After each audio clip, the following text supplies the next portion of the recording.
الكريم أما بعد أعوذ بالله من الشيطان الرجيم بسم الله الرحمن الرحيم بل هو قرآن مجيد في لوح محفوظ وقال النبي صلى الله عليه وسلم خيركم من تعلم القرآن وعلمه صدر محترم اور حاضرین جلسہ، آج کے اس مبارک جلسے میں آپ حضرات کے سامنے قرآن اور حافظ قرآن کی فضیلت کے موضوع پر ایک چھوٹی سی تقریر کرنا چاہتی ہوں۔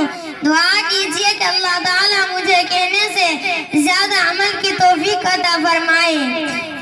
کسی شاعر نے قرآن کے بارے میں بہت اچھا شعر کہا ہے، زمانہ آج بھی قرآن ہی سے فیض پائے گا، زمانہ آج بھی قرآن ہی سے فیض پائے گا، ظلمت شب اور سورج جگمگائے گا۔ محترم حضرات، ہمیں چڑھتے سورج کی طرح یقین ہے کہ قرآن پاک کا ایک ایک حرف سچا اور صحیح ہے، اور جس کے سچ ہونے میں کوئی شک اور شبہ نہیں ہے۔ اسی قرآن پاک کے بارے میں آپ صلی اللہ علیہ وسلم نے فرمایا، خیرکم من تعلم القرآن وعلمہ، کہ تم میں سب سے بہتر وہ شخص ہے جو قرآن کو سیکھے اور سکھا۔ مائک کیسے ہو رہا ہو؟ ماشاءاللہ مائک جو ہے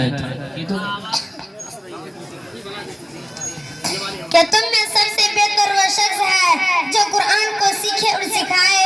اسی لیے یہ قرآن دنیا کی سب سے بڑی دولت اور نعمت ہے۔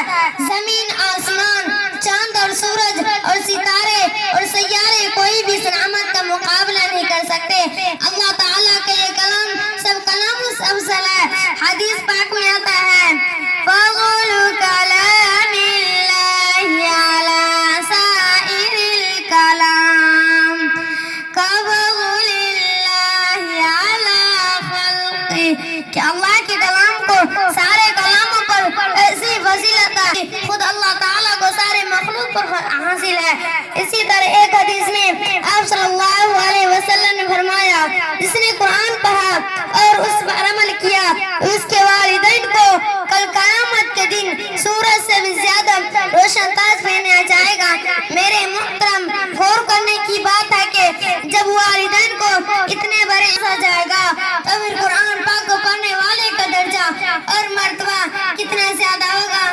محترم حضرات، قیامت کا دن حشر کا میدان ہوگا اور ایسے 10 آدمی جن کے لیے دوزخ واجب ہو چکی ہوگی، حافظ قرآن اپنے رب کے لیے سفارش کرے گا۔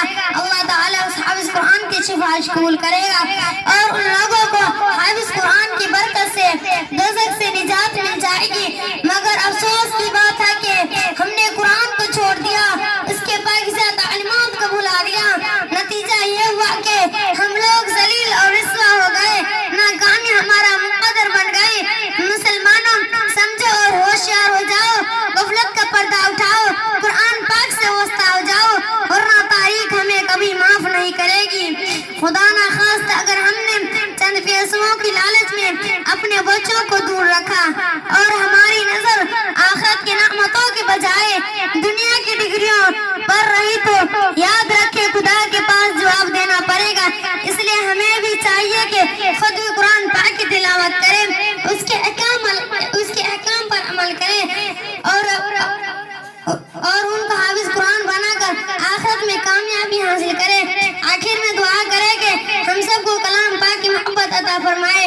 ایک شعر پر میں اپنی تقریر ختم کرتی ہوں، الہی رونق اسلام کے سامان پیدا کر، الہی رونق اسلام کے سامان پیدا کر، دلوں میں مؤمنوں کے الفت قرآن پیدا کر، وما علینا الا البلاغ۔ ماشاءاللہ، سبحان اللہ، الحمدللہ، بہت ہی خوب۔